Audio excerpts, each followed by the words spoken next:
Alors aujourd'hui, c'est The Vigatos Family.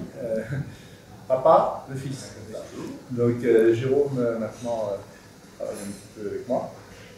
Et il a fait une petite sélection de vins en fonction de quelques mets, avec des vins certains un peu rares, d'autres un peu prestigieux, mais en essayant toujours de rechercher un bon équilibre pour votre bourse.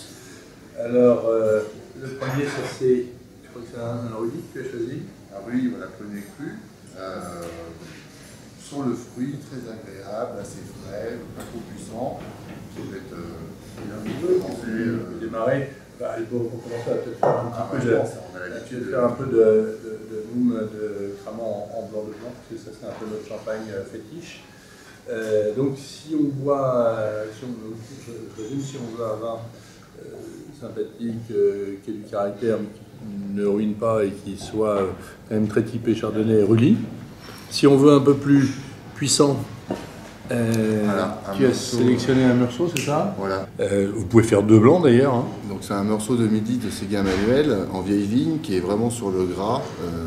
Pas un vin pour débuter la soirée, mais plutôt pour accompagner un plat. Très surprenant parce qu'il est vraiment très ouvert, très gras, et donc je pense que sur un foie gras par exemple, moi je pense que ça peut être très intéressant.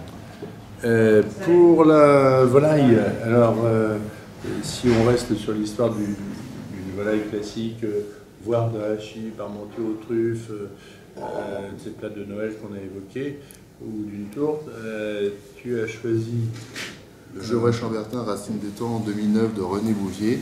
Alors là vraiment sur le fruit aussi, belle structure, très beau millésime, une belle puissance, mais qui est déjà un vin ouvert et un vin qu'on peut quand même trouver. Les vins de René Bouvier ne sont pas des vins introuvables. Et puis c'est un vin à nouveau formidable, mais qui n'est pas, c'est pas du Norwin. Non, c'est pas, voilà, c'est pas hors de prix, c'est très très bon et c'est surtout ouvert, donc c'est intéressant à voir dès maintenant. Alors, comme j'avais évoqué tout à l'heure, si on fait un Stilton au Porto, ça on ne va pas en parler, mais ça fonctionne bien avec. Parfaitement. Et puis surtout, on va parler de ton vin un peu découvert, c'est un peu plus rare, un peu plus difficile à trouver.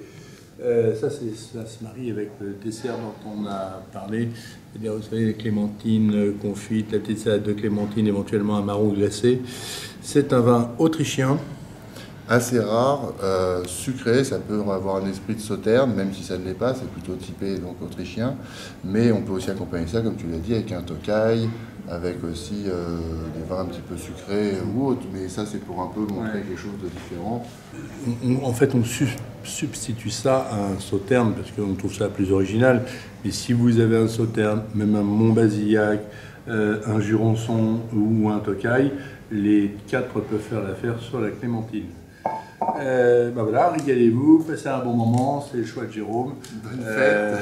Et puis, si vous buvez tout, vous serez en pleine forme à la fin. Qu'est-ce qui t'a ému? Quelle est la bouteille qui t'a le plus ému ces derniers temps? En ce moment, c'est vrai que j'aime beaucoup les vins de Romain Guiberto, donc en Saumur. Ça, c'est quelque chose que j'aime bien faire partager avec la clientèle du restaurant. Plus précisément son Brézé, et encore plus précisément son millésime 2009. Mais bien entendu, toute sa gamme est très jolie, mais ça, c'est vraiment le type de vin que j'affectionne beaucoup en ce moment, parce que je trouve que c'est un vigneron que j'ai eu la chance de rencontrer dernièrement donc en Loire. J'aime beaucoup le monsieur, et puis j'aime beaucoup ses vins. Je trouve qu'il y a une personnalité, et on ne s'attend pas à ce type de vin en Saumur, on s'attend toujours à des vins très légers.